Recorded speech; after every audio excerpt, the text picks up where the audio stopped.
The dinner table was set with Mom's finest china, the kind she only brought out for special occasions. The smell of roasted chicken wafted through the air, making my mouth water. It should have been a pleasant family gathering, but the tension was palpable. "Dee, dear, you really should have made more of an effort with your appearance," Mom said, eyeing my casual outfit with disdain. "This is a special night." I forced a smile, ignoring the jab. "It smells delicious, Mom. Thank you for hosting us." Tom squeezed my hand under the table, his way of offering silent support. At least he was on my side, or so I thought.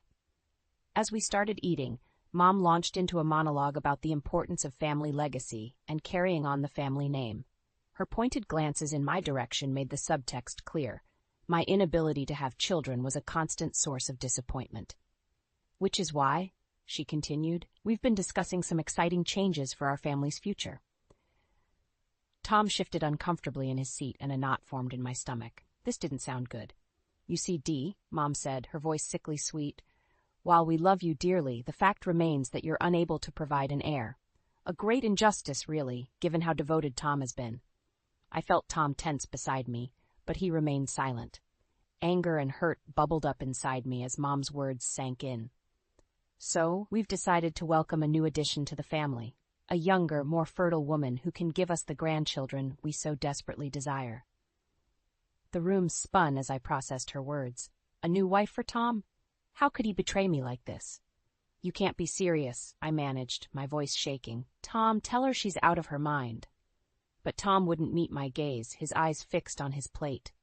The truth hit me like a ton of bricks. He was in on this twisted plan. "Don't look so shocked, dear," Mom said, her smile never wavering. "This was always the arrangement. You knew your role was temporary." Memories of our early days together flooded my mind. The promises of forever, the dreams we'd shared. All lies, it seemed. "How could you do this to me?" I asked Tom, fighting back tears. "After everything we've been through." He finally looked up, his expression a mixture of guilt and resignation. "I'm sorry, Dee, but my mother is right. We need an heir. It's for the good of the family." The betrayal cut deep, a knife twisting in my gut. In that moment, I saw my husband and mother-in-law for who they truly were, manipulative, selfish people who viewed me as disposable. As the shock gave way to anger, I made a decision. I would not go quietly. If they wanted a war, I would give them one they'd never forget. Pushing back from the table, I met Mom's cold stare with newfound resolve. "You haven't seen the last of me," I said, my voice steady despite the turmoil raging inside. "This isn't over, not by a long shot." With that, I turned and walked out, leaving my shattered dreams behind. But a new fire burned within me, a determination to fight for what was rightfully mine. They wanted an heir? Well, they were about to get more than they bargained for. A few days after the disastrous dinner, Mom called to invite me over for a casual gathering with some of the community women. I knew it was a trap, but I also saw an opportunity to start fighting back. As I walked into her immaculate living room, I was immediately surrounded by a group of well-dressed, gossiping ladies. Mom beamed at the center of it all, like a spider overseeing her web. "Ladies, you all know my dear daughter-in-law, Dee," she announced, gesturing for me to join her. "Come, let me properly introduce you." One by one, she paraded me in front of the women, each introduction laced with subtle digs about my age, my childlessness, my perceived inadequacies as a wife. The words stung, but I kept my composure, forcing a polite smile. "This is Marjorie, president of the gardening club. Isn't it a shame Dee has never shown an interest in cultivating life?" Mom said, with a pointed look.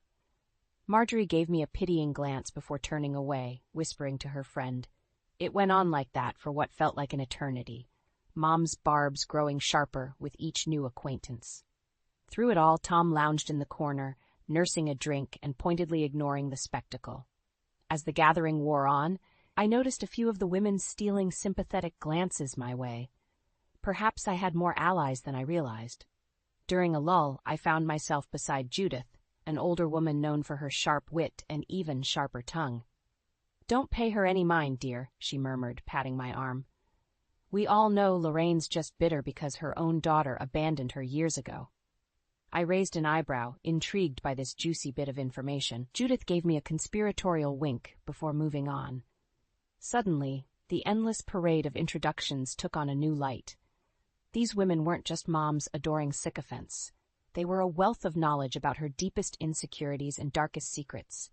And with a few well-placed allies, I could start turning the tide. As the gathering finally wound down, I made a point of thanking Mom for her hospitality with a pointed smile. She narrowed her eyes, sensing the shift in my demeanor. "This isn't over, Dolores," she hissed under her breath. "Not by a long shot." "Wouldn't have it any other way," I replied coolly, already formulating my next move. On my way out, I caught Tom's eye for the briefest moment. His gaze was hollow, empty, as if he'd already checked out of our marriage long ago. Fine by me. The less he was involved, the easier it would be to dismantle his mother's twisted schemes from the inside out. As I drove away from Mom's house, I felt a newfound sense of determination. She might have won the battle, but the war was just beginning. With a few unexpected allies in my corner, I was ready to fight for my life and make her regret ever crossing me. A few days after the disastrous community gathering, Lorraine ambushed me with another cruel demand. "We need to schedule you for a fertility test," she announced over coffee, not even looking up from her magazine. I nearly choked on my drink. "Excuse me? Why on earth would I do that?" She fixed me with a steely gaze. "To prove once and for all whether you're capable of providing an heir. If the results are positive, perhaps we can revisit this ridiculous notion of bringing in another woman." The audacity of her request stunned me into silence. After everything they'd put me through, they still expected me to jump through hoops? I opened my mouth to protest, but Tom cut me off. "Just do it, Dee," he said flatly. "The sooner we get this settled, the better for everyone." His callous disregard for my feelings felt like a slap in the face. Didn't my husband have any loyalty left? Realizing I was outnumbered, I agreed to the test, if only to buy myself some time. The procedure itself was mercifully quick, but the waiting was agonizing. Each day that ticked by, I imagined Lorraine growing more smug, more convinced that I would fail this latest trial. I couldn't let her win, not this time. Finally, the call came. The doctor's tone was carefully neutral as she relayed the results. I was still fertile, very much capable of conceiving a child. An immense weight lifted from my shoulders, and for a fleeting moment I felt a glimmer of hope that this nightmare might actually end. That hope was swiftly extinguished when I shared the news with Lorraine and Tom. Rather than being pleased, or even relieved, Lorraine's expression remained cold and calculating. "Well, isn't that interesting?" she mused. "Though I can't say I'm surprised. These things have a way of working themselves out in the end." Tom said nothing, his face an inscrutable mask. In that moment, I realized with sickening clarity that the test had never been about giving me a fair chance. To them, I was an inconvenient obstacle to be disposed of, no matter what the results showed.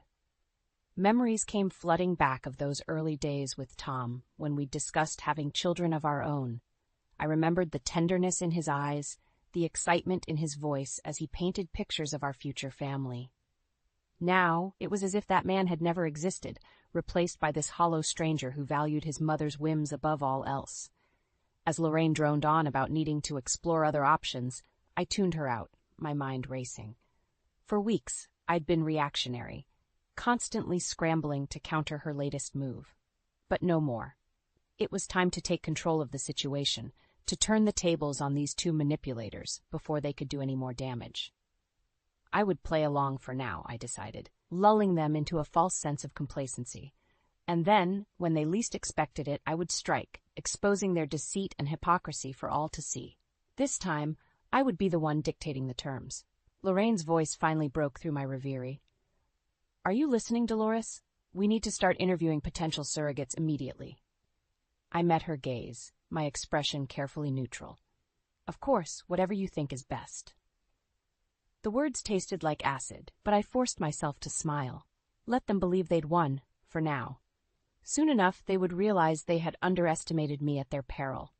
This was no longer just a fight for my marriage. It was a battle for my dignity, my self-worth. And I didn't intend to lose. That night, as I lay awake staring at the ceiling, a sickening realization washed over me. This entire marriage had been a sham, a twisted game orchestrated by Lorraine, with Tom as her willing pawn. Memories came flooding back of our early days together, when we'd excitedly discussed our hopes and dreams for starting a family.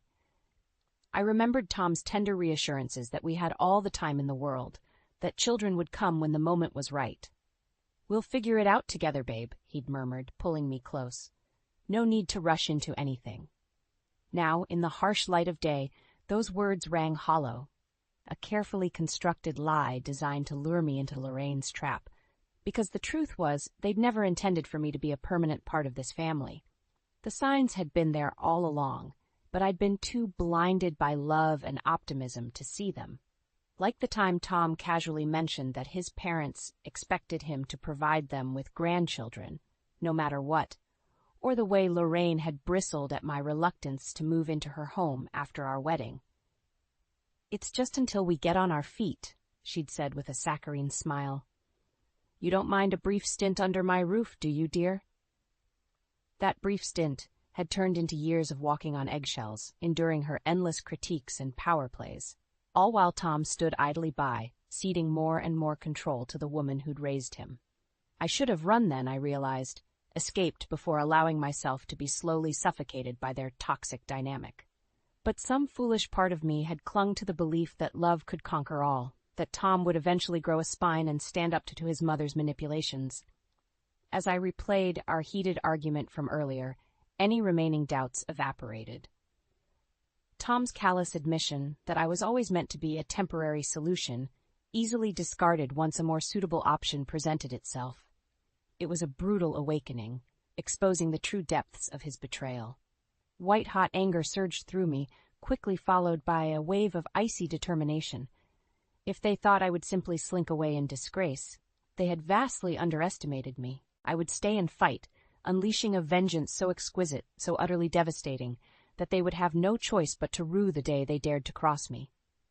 Tom's meek compliance would be his undoing, the rope by which I hanged his pathetic dreams of legacy and inheritance.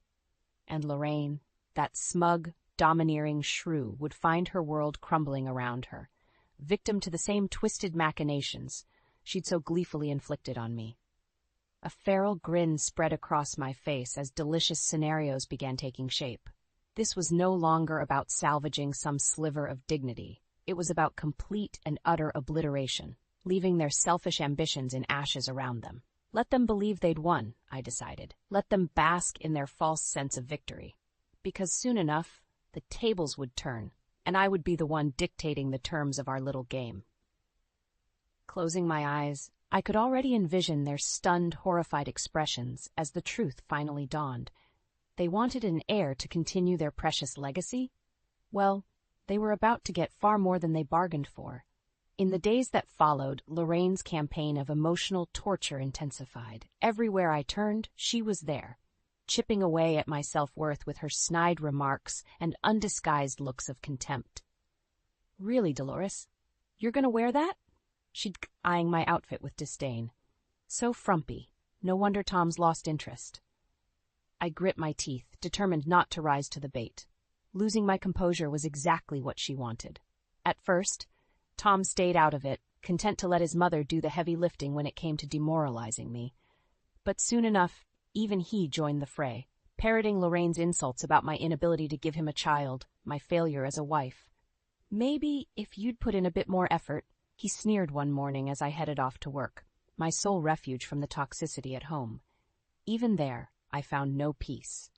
Lorraine's constant demands that I contribute more financially to secure the family's future left me drained at the end of each day. I dutifully wrote a check for $1,000 every month, a sick feeling settling in my gut as I did.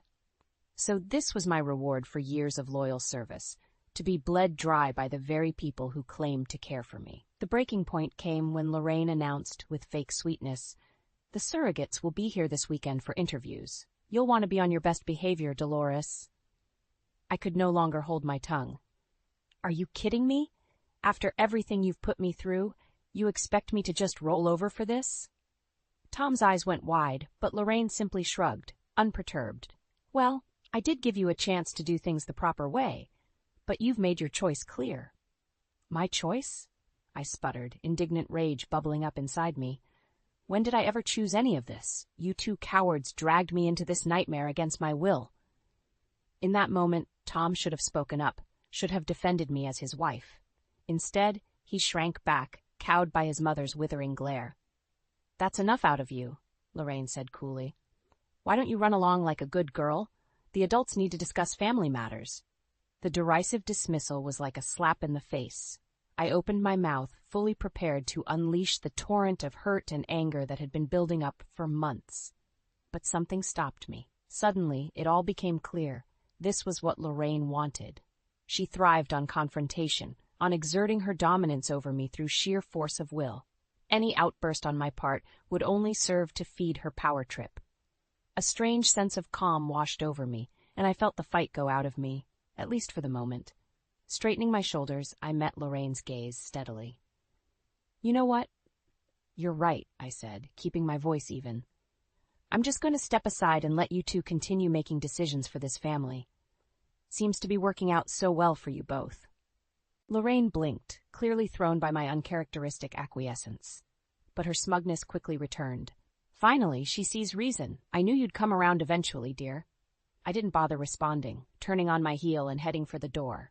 Let them think they'd beaten me. Let them revel in their hollow victory. Because in that moment, I knew the game had changed.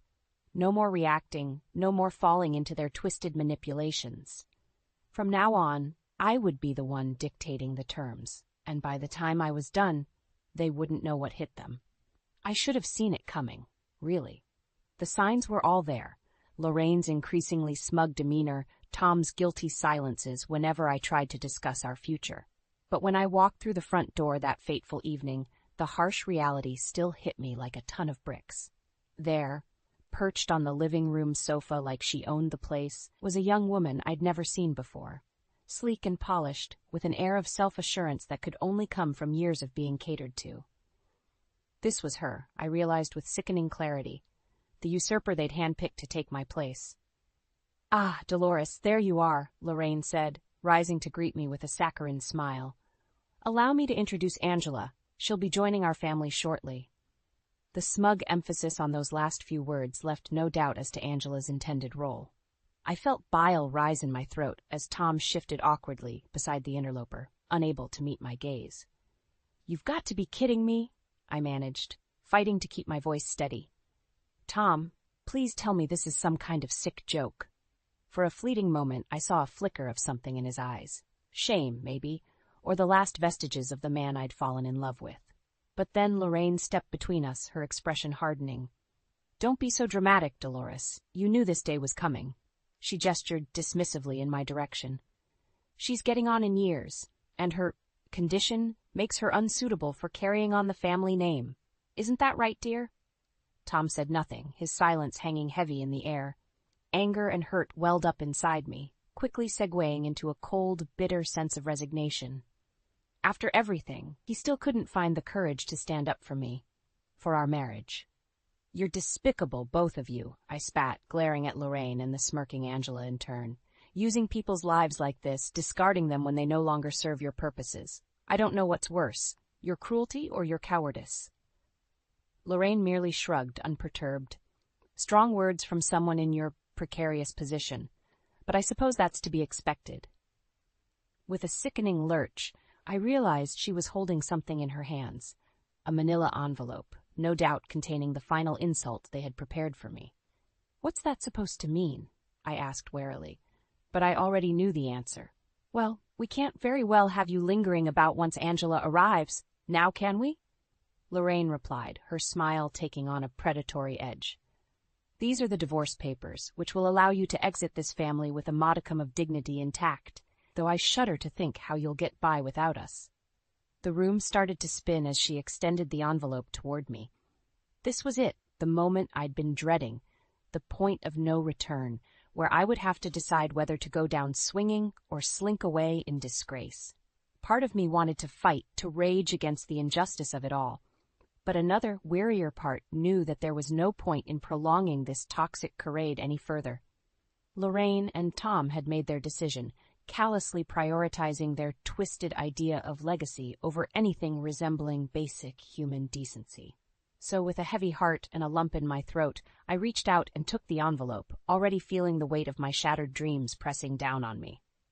"Don't worry, I'll be just fine without you," I said, mustering what little dignity I had left. In fact, I'd say the world just got a whole lot brighter. Lorraine's mocking laughter followed me out the door, but I didn't care. The papers were signed, the bridge burned, and as I drove away from that wretched house, I made a silent vow to myself. One day soon, they would regret ever underestimating me. For now, though, I needed to lick my wounds and chart a new course, one free from their toxic influence. But mark my words, vengeance would be mine. They wanted to cast me aside like some unwanted burden? Well, they were about to learn just how heavy that burden could become. In the aftermath of my brutal ousting from the family, I found myself adrift, reeling from the depths of Lorraine and Tom's betrayal, yet simultaneously liberated from their toxic grip. With nowhere else to turn, I did the only thing I could.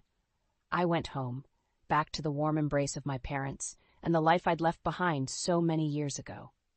"That son of a bitch!" My father growled when I recounted the sordid tale, fists clenching with a rare burst of anger. "After everything you sacrificed for that family." Mom simply held me close, her gentle shushing the only balm for the ragged wound in my heart. In their cozy little ranch home, surrounded by decades of cherished memories, I finally felt safe enough to process the devastating turn my life had taken. But even as I grieved my shattered dreams, a newfound sense of determination took root. I was done being a victim, done letting Lorraine and her cronies dictate my worth. It was time to show them and myself what I was truly capable of when freed from their toxic influence. The first step, I decided, was to rebuild my financial security. While Tom and his mother had been content to bleed me dry, I'd been quietly squirreling away funds, investing in a passion project that had become my own little secret. With my parents' support, I threw myself into making that dream a reality. Months passed in a whirlwind of hard work and renewed purpose. Before I knew it, the dilapidated flower shop I'd bought on a whim had been transformed into a thriving business, its rustic charm and premium blooms drawing rave reviews from customers across the city. My own little oasis far removed from the suffocating world of Lorraine's making. Which was why, when the local news crew showed up to do a feel-good segment on the shop's success, I didn't hesitate to seize the opportunity. "Behind every flower there's a story," I said earnestly into the camera, carefully manicured hands caressing a vibrant red rose. A tale of resilience, of blossoming against all odds. That's what this place represents to me. A chance to start anew, to cultivate something truly beautiful out of even the most barren of circumstances. The words rang with authenticity, each one carrying the weight of my own hard-won rebirth. And later, as the segment aired to thousands of viewers across the city, I couldn't help but savor the delicious twist of fate it represented. Because there, I knew Lorraine and Tom would be watching, their own circumstances drastically diminished in the wake of my departure. And as the camera panned over the bustling shop, showcasing my hard-earned success in high definition, they would be forced to confront the harsh truth they'd tried so desperately to deny. I was not the failure they'd sought to discard.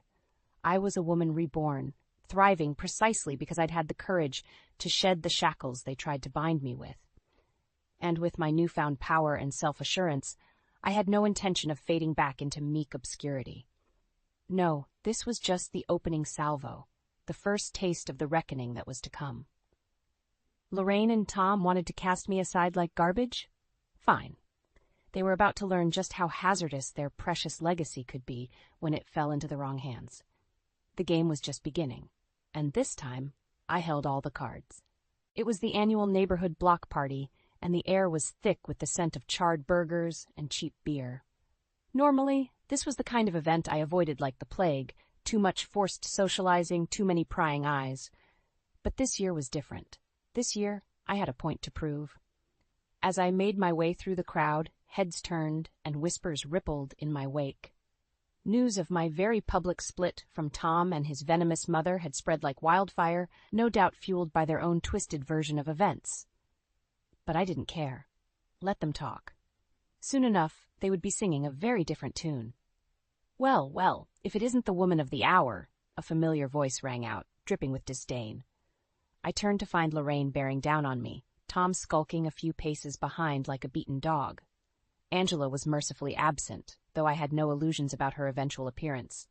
"Lorraine," I replied coolly, refusing to be baited. "Lovely to see you out and about. Keeping busy, I trust?" She sneered at my nonchalant tone. "Don't play coy with me, Dolores. We both know you've been putting on quite the performance lately with your newfound success." The way she spat out that last word spoke volumes. To Lorraine, my independence was a personal affront, a threat to the natural order she'd worked so hard to maintain. Tom shifted uncomfortably beside her, his gaze flitting anywhere but my face. I almost felt sorry for the pathetic bastard. "If you're referring to my blossoming business ventures, I don't see how that's any of your concern," I said evenly.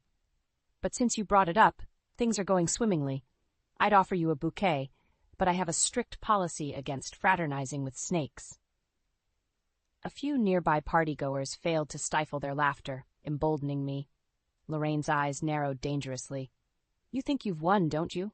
she hissed, her voice low and venomous. "That by prancing around with your little flower shop, putting on airs for the neighborhood, you've somehow bested me?" I shrugged unconcerned. "I don't think anything, Lorraine. I know I've won. Why else would you be standing here, so clearly threatened by my mere existence?" The barb hit its mark, and I could see the fury building behind her cold eyes. Good. Let her rage, let her spiral into the toxic pit of her own making. I was no longer afraid. "You arrogant little—" she began, but a warm hand on my arm stopped her in her tracks. It was Judith, bless her soul, flanked by a small cluster of the community ladies who'd borne witness to my humiliation all those months ago. "Is there a problem here, Dee?" she asked pointedly, her sharp gaze cutting into Lorraine. "Only we couldn't help but overhear this unpleasantness." Lorraine visibly bristled at the subtle rebuke, her mouth working furiously as she struggled to regain her composure. In that moment, it was clear. The tides had turned, and she was swiftly becoming the outcast in her own social circle. "No problem at all, Judith," I replied, squeezing her hand gratefully. "Lorraine was just reminiscing about old times. Weren't you, dear?" The sickly sweet endearment hung in the air like a challenge, and I could see Lorraine's hands curling into fists as she fought for control. This time, though, she remained silent, seemingly aware that any outburst would only further alienate her. "Well, isn't that nice?" Judith said, her tone making it abundantly clear that it was anything but. "Why don't you ladies run along, then? I'm sure Dee has much better things to do with her time." It was a blatant dismissal, and an utterly masterful one at that. As the cluster of women closed ranks around me, Lorraine could only gape impotently, her carefully cultivated facade of genteel superiority crumbling by the second. "This isn't over," she managed finally, her voice trembling with barely contained rage. "You mark my words, Dolores, you haven't seen the last of me." "I certainly hope not," I shot back, feeling emboldened by the support of my newfound allies. "Watching you unravel promises to be immensely satisfying." With that, I turned on my heel, leaving her to stew in her own bitter juices as I rejoined the party. The battle lines had been drawn, and for the first time, I held the higher ground. Lorraine's twisted legacy was already cracking at the seams, and I had no intention of letting up until it lay in ruins at my feet.